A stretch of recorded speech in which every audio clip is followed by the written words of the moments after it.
The following podcast is a deep, shallow dive production. And you're going to love it. Okay, let's go.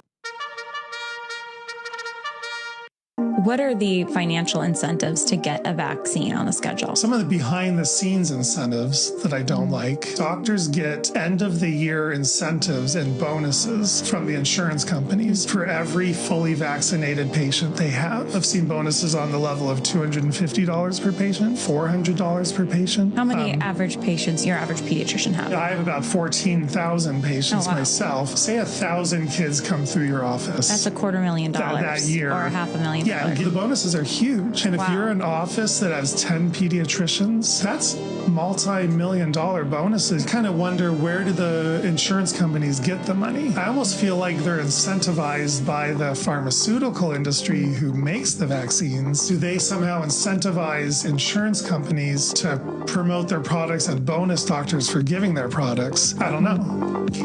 You know, I don't know either, but I will tell you there is a lot of discussion now all of a sudden happening in regards to all the vaccine stuff.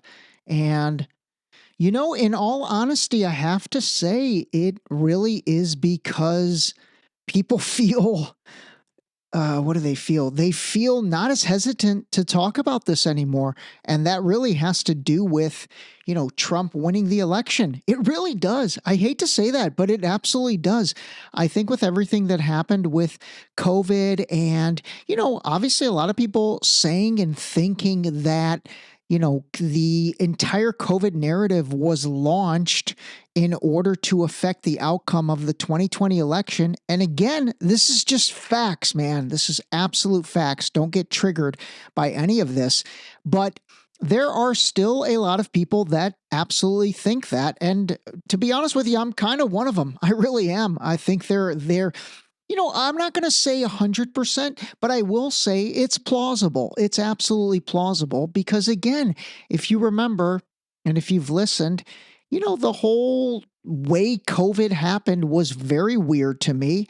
And therefore, I don't think it's inappropriate to kind of always have asked questions, but especially now where, you know, you don't feel as worried about the repercussions of what's going to happen if you do ask the questions. Then I think it's time to start asking the questions. So it'll be interesting. It'll actually be interesting to see, you know, what comes out next. That was a recent interview by, you know, this pediatrician, Dr. Bob Sears. And, you know, obviously there seems to be a lot of financial incentives. Now, he was specifically talking about the overall vaccination schedule for children and how that plays out. But there's other videos, and I'll pull them and I'll play them for you guys, that really talk about how during COVID, how the doctors were basically incented in order to, you know, give their patients the COVID-19 vaccine and series of vaccines. So anyway, the only reason I'm bringing all this up, honestly, it's not to be a revisionist historian. I like that phrase. It's really not. And it's also not to, like, you know, pick fights about the past. I try not to do that. More importantly, it's about helping everybody, you know, guard your future, and not only guard your future, but honestly, there's a lot of people that are having issues now that they don't understand why they're happening. And again, I've talked about this before. I've talked about the rise in turbo cancers. I've talked about the rise in sudden deaths. I've talked about the rise in just, you know, issues that did not exist for people prior to the 2021 beginning of that vaccination cycle. And so I want to be very clear about this. The only reason I'm even bringing any of this up or talking about it, and the only reason I will continue to bring this up and continue to talk about it, is hopefully to safeguard again, or enable you to figure out if there's something going on with your health. Maybe this is, you know, a perspective that you've never thought about, and maybe there's a way to, through the educational process of all of these discussions, maybe you'll be able to, figure something out that could help prevent something. Yeah, that's a great way of putting it. I'm just trying to help put information out there that can be taken in, digested, and then ideally used to help prevent some type of issue. And, I'll give you a perfect example. Perfect example will be, all of these cardiac arrest issues that are happening for people. Gosh, I had another friend on Facebook. She posted about, she had a heart attack and she was like 51 and she had a heart attack, and she says, I can't prove this, but ever since taking, I think she took the first 2 shots and then 2 boosters, she said she had heart complications. Now, again, that is one isolated person. I do understand that, but I don't discount that. I don't think of her and be like, oh, you're crazy. It had nothing to do with it. If she's saying, hey, this is how I felt post that process, again, I'm going to believe her. And ideally, I'm going to try and let her know anything that I know about this that could help her. And I did. We had a long conversation and I kind of gave her my thoughts on things. And, the biggest thing was I said, hey, if I was you, I would kind of be careful until you can somehow get some type of cardiac checked out process, but I'd be careful in taking your heart rate above a certain point. And she's a runner. She's not a crazy hardcore runner, but she's a runner. And I said, listen, the whole concept of myocarditis is basically inflammation around your heart and the potential of, the heart as a muscle not being able to expand and contract the way it used to because of that inflammation that surrounds the heart.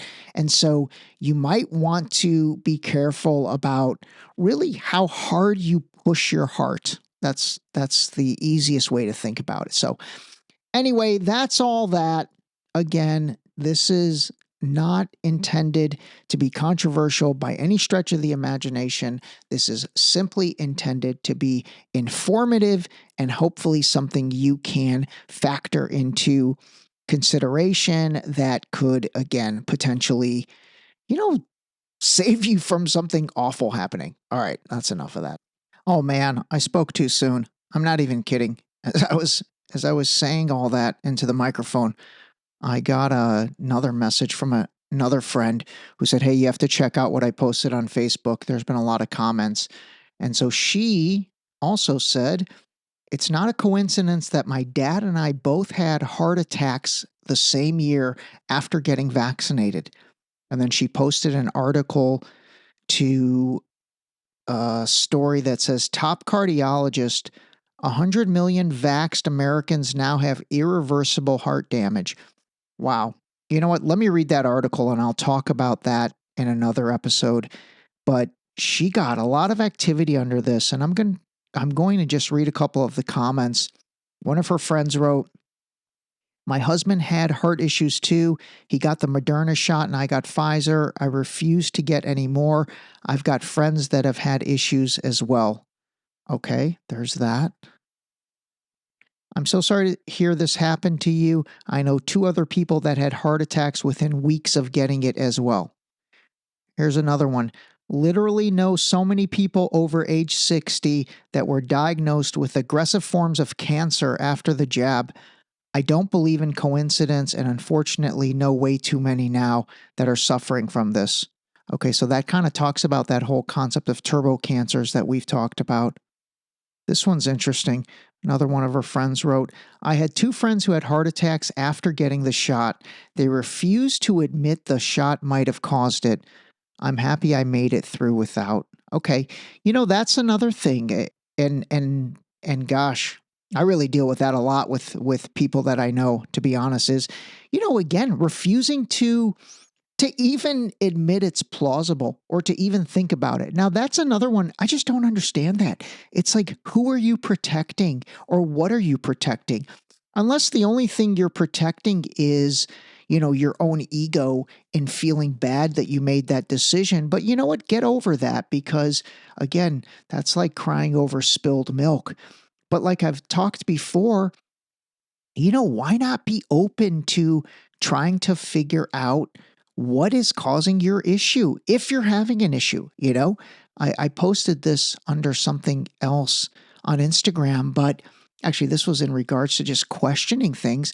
I was like, I'm not on Trump's payroll and I wasn't on Biden's payroll. So what do I care? Like, I don't care. I don't have loyalty to a narrative. I don't have loyalty to, the faction that I technically support politically and what they say. Honestly, like who cares? It's absolutely plausible to ask these questions. All right, so that's a perfect segue into, again, calling out what's going on. And so I want to talk about what President Trump announced. I think it would have been Tuesday. And basically, the first foreign leader he had was Israeli Prime Minister Benjamin Netanyahu. And so, that raised a lot of eyebrows right there. Now, here's the interesting thing that's going on. There absolutely is a consensus that Trump does not like Netanyahu anymore and that they really don't get along, okay? And they put up a good front for the public, but then in each other's respective heart of hearts, and I actually think both, probably, maybe Trump a little bit more, but they don't really like each other anymore. And their bromance has completely kind of been shattered.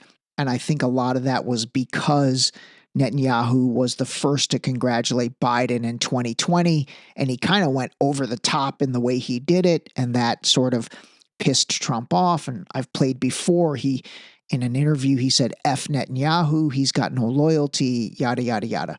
But anyway, what happened on Tuesday has really kind of thrown things into turmoil. And it was a bad move by Trump, I think. It's a bad look. And basically, he talked about pretty much annexing Gaza as a U.S. territory. Let me play this for you. I don't think people should be going back to Gaza. I think that Gaza has been very unlucky for them.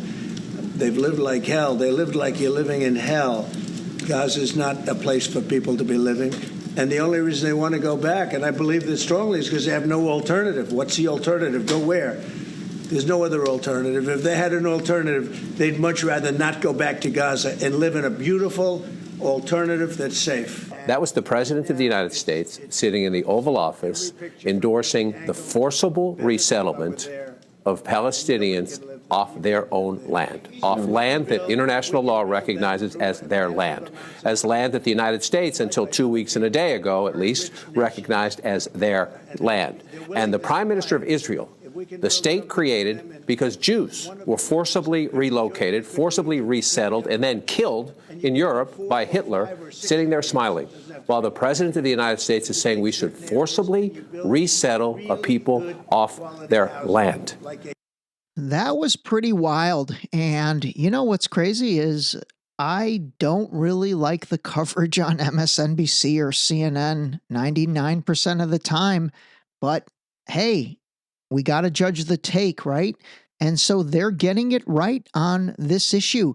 So for Trump to come out really as one of the first major international, I guess, diplomacy, if you want to call it diplomacy, international moves to come out like that out the gate, it is not faring very favorably for him. And the optics of it are terrible. And it also makes, a lot of people think, what is he really up to? Like, what is the end game with this? Is he playing 4D chess? And is he trying to figure out a way to make life better for the Palestinians? Because I will say this, I mean, if you look at Gaza, it's just been exterminated. I mean, it looks like a bag of rubble or a field of rubble. So there is nowhere for those people to necessarily go back to. And then you think, how on earth are they going to rebuild that? It's going to take billions and billions of dollars to basically just even clean it up. I mean, if you've not seen any of the footage, just imagine. Actually, you can imagine if you've seen the footage of the California wildfires in Pacific Palisades or Altadena and how that just looks apocalyptic. Gaza looks that times probably a factor of a few, because it looks even worse because there's nothing left. I mean, at least in Altadena and Palisades are pretty bad as well. But this is just basically a pile of concrete and rubble, and obviously the people there, they don't have the machinery and the tools to even clean anything up. Like, that's literally a hand cleanup. And then where are they even going to take all that rubble? It's insane. It really is insane. But for him to come out and say this, it's just a bad look. And to be honest, I think it actually surprised everybody, including Netanyahu, and even including people in his own party. For example, give a listen to this. This is Speaker Mike Big Johnson. Speaker, do you support President Trump's plan on Gaza? Yeah, we're trying to get the details of it, but I think this is a good development. We have to back Israel 100%, and so whatever form that takes, we're interested in having that discussion. But it was a surprising development, but I think it's one that we'll applaud. So. Would you support the presence of troops? So the beginning of that, I mean, he definitely was surprised. He did not really have a prepared answer. He's under a lot of criticism for saying, we have to support Israel, whatever it takes. And a lot of people are saying, well, what does that mean? Like, why? Why do we have to do that? And then at the end, this part got cut off. But this is where the rubber is going to meet the road in some ways. I think this will be one of the things that absolutely gets talked about. But she said, do you support sending American troops? So that's going to be the question. I mean, is Trump's MAGA Middle America base going to support sending of American troops over there to do whatever? Or are they going to say, hey, what the hell is Gaza? Where the hell is Gaza? Actually, probably many of them will say that. And then are they going to say, what does rebuilding Gaza into Mar-a-Lago, Gaza, what does that have to do with making America great again? Why are we spending billions and billions of dollars doing that when that's not what we voted for? What we voted for was making America great again. What we voted for was bringing down the prices of groceries, gas, housing, everything in this country. Why are we even talking about allocating substantial resources to some country all the way across the globe? And again, I guarantee you, most of them don't even really know, what Gaza is, where Gaza is, all that stuff. So that's going to be interesting. Now, you've got that on one side in terms of his base of support. But I will say what might counteract that to an extent is you also have a tremendous base of evangelical Christians that support Trump. And they absolutely, and Mike Johnson's one of them, by the way, they absolutely will back anything Trump does to benefit Israel for biblical reasons. The evangelical Christians and their, association and tie to Israel is pretty much rooted in biblical reasons and the biblical prophecy that I'm not going to get too into the weeds in this, but they genuinely believe that when the end of times comes and the world ends, Jesus Christ will come back and he will resurrect himself in Israel. And therefore, that is why the evangelical Christians from the Old Testament, this is all the Old Testament Bible stuff, this is why they unequivocally support Israel and the Israelis. They're also the ones that believe that they are God's chosen people. And so you have that huge faction. And by the way, that is a huge faction that supports Trump, not only politically, but financially. Like, they were enormous contributors to the Trump campaign. And then another thing, to the entire Republican Party. This is why, literally to a person, besides Thomas Massie and Rand Paul, I've talked about this several times, those are the only two Republicans that have ever even been critical about anything related to Israel. Actually, the other guy who was was Matt Gaetz. Remember Matt Gaetz, who now is no longer in Congress? He was a little bit critical as well. But those three are the only ones I can ever find that even remotely go against it. Everybody else falls in line. They all say the same exact thing, so you can tell they've been given talking points. And so you've got that faction, I guess, on the supportive side of probably what Trump said about, annexing Gaza. So anyway, there's that. That's a huge thing in the news, and we shall see how that plays out. All right, next topic. This was something that came out on Sunday, and I don't think I talked about it yet, so I want to make sure I do. But Vladimir Zelensky, the Ukrainian president, gave an interview in Ukrainian, which I guess makes sense because he's in Ukraine, right? But in that interview, he basically said that so far as the president of Ukraine, he can confirm that he's only received $75 billion from the United States. And then the United States and the Biden administration had previously said that they have sent $177 billion. So there's $102 billion that are unaccounted for. So give this a listen. This is Zelensky. He's speaking in Ukrainian, but then I dubbed the English over it. Look, when I hear, and I heard before, and today we hear from the United States of America that America gave Ukraine hundreds of billions, 177 billion to be more precise. That's what the exact figure sounded like, which was supported and voted by Congress.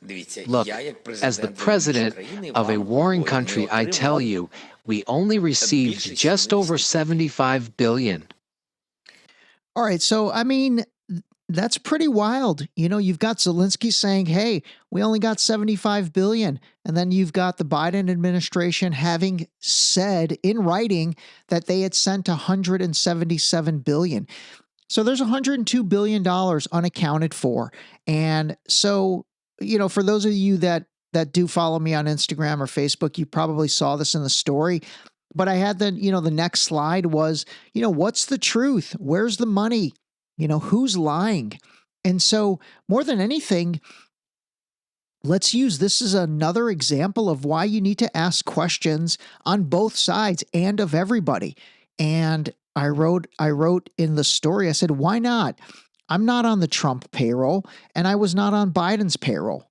So then this clip from Senator Lindsey Graham, you guys know, not a fan of Lindsey Graham. He is definitely not like us. He not like us. I love that song, Kendrick Lamar. Anyway, I played this a long time ago, but I'm going to play it again because it's starting to go around the internet again. And I love that. I love that people remember stuff and they get things recirculated. So this is another example of this uniparty concept that I'm talking about. So remember, there's $102 billion missing from, supposedly what was sent and then supposedly what Zelensky received. And so now listen to this from Lindsey Graham, and this is back in October. They're sitting on $10 to $12 trillion of critical minerals in Ukraine. They could be the richest country in all of Europe. I don't want to give that money and those assets to Putin to share with China. If we help Ukraine now, they can become the best business partner we ever dreamed of. That $10 to $12 trillion of critical mineral assets could be used by Ukraine and the West, not given to Putin and China. This is a very big deal how Ukraine ends. Let's help them win a war we can't afford to lose. Let's find a solution to this war. But they're sitting on a gold mine to give Putin $10 or $12 trillion of critical minerals that he will share with China. All right. So anyway, the reason that kind of is so controversial is because it leads one to think that that's the reason why we're supporting Ukraine in this war, is to get access to, you know, all those rare earth minerals and all that stuff, which again, I mean, I'm not saying it's not a bad idea to get access with that, but what I am saying is, you know, to launch and support a war that, I mean, it's pretty crazy. The Ukrainians estimate is that like close to 80,000 people have died.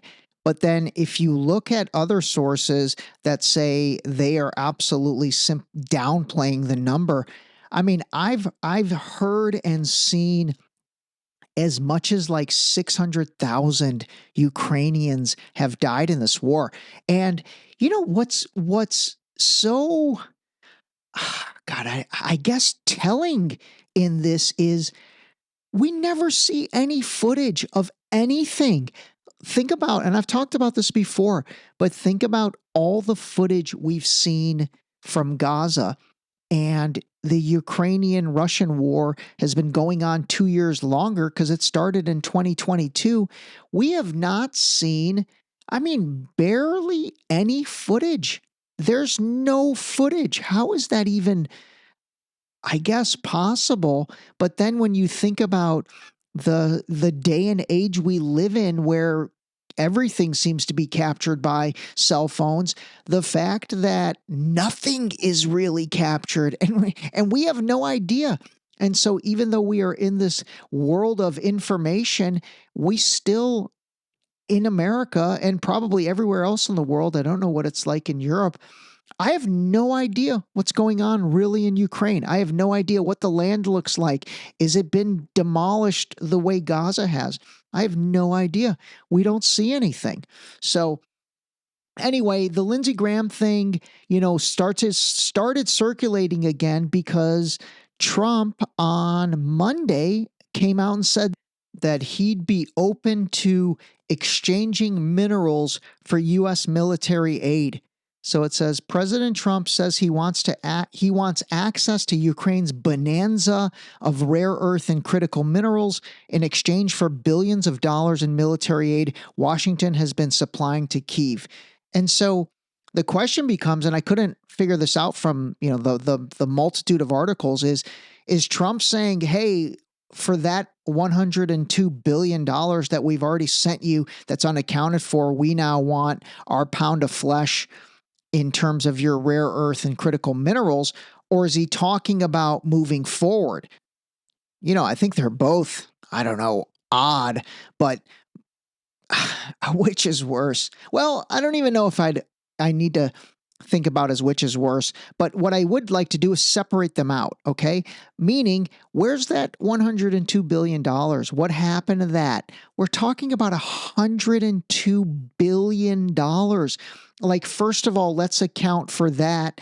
And then from there, you know, if there wants and needs to be a discussion about you know, supplying additional aid moving forward in exchange for, you know, rare earth minerals, okay, that's fine. I mean, I guess we can have that discussion. But what I don't like is letting that discussion basically just come in over the top and make everybody forget that, oh, by the way, there's $102 billion that are unaccounted for.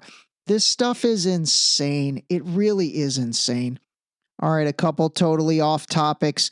Dallas Mavericks traded Luka Doncic. I can't even believe that. I cannot believe they traded him for Anthony Davis. But you know what? Maybe it'll end up being a smart move because supposedly Doncic is going to be a free agent next year. And if they did not think they could sign him again, they probably are like, hey, let's get something for him now versus him going free agent and getting nothing for him. I will say I do think there is a little bit of NBA manipulation because Luka is, arguably the best player in the league and the future of the NBA, or one of the future people in the NBA. And so did the NBA want to get him into a major market? And really, I think the major markets in the NBA are the Lakers, the Knicks in New York, and I guess maybe the Miami Heat, maybe the Bulls in Chicago. I don't know if they'd be considered still a major market because of their team, but obviously their market size is. But regardless, Los Angeles is obviously a much bigger market than Dallas. And so maybe part of this is I don't know, engineered by the NBA to get the league's biggest star into the league's biggest market. That's definitely possible. The other thing is I've never really talked about the Justin Baldoni versus Blake Lively and Ryan Reynolds, or I should say Blake Lively and Ryan Reynolds versus Justin Baldoni situation. I don't know if you guys care about that, if you're remotely following it. If you are, or if you do care, send me a note and I can definitely talk about it because I do follow. Candace Owens has done a ridiculously in-depth job, and man, she's been like a critical player in that.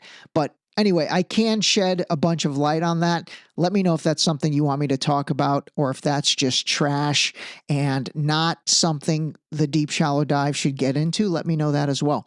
All right, that's it, everybody. 31 minutes. Have a great day. I'm going to try to come out with an interesting episode on Friday, which ironically will involve Candace Owens, but it's going to be a little bit of a deep dive into the Michael Jackson situation and the Michael Jackson story. She did an amazing episode on it, and there's a bunch of other information that I've gathered that, really dives into what the truth potentially could have been in regards to Michael Jackson versus, kind of the narrative that unfortunately did come into play.